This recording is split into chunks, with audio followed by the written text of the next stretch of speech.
who will never need to affirm their masculinity at the expense of women.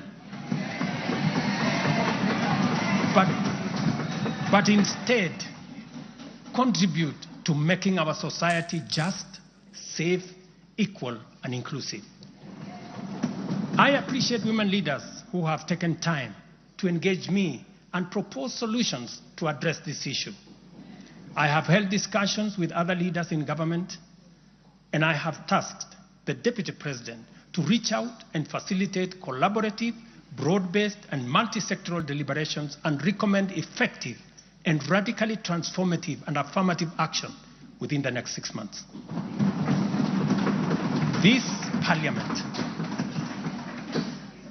Parliament will recall that early in my tenure, I engaged the leadership of both houses with recommendations on a working formula to actualize meaningful inclusion of women in national leadership.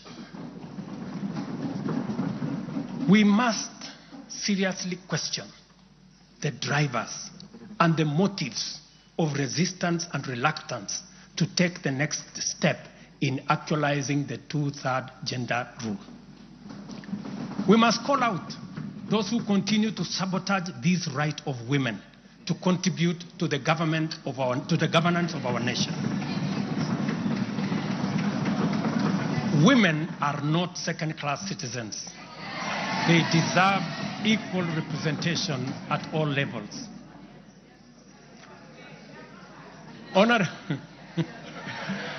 Honorable members,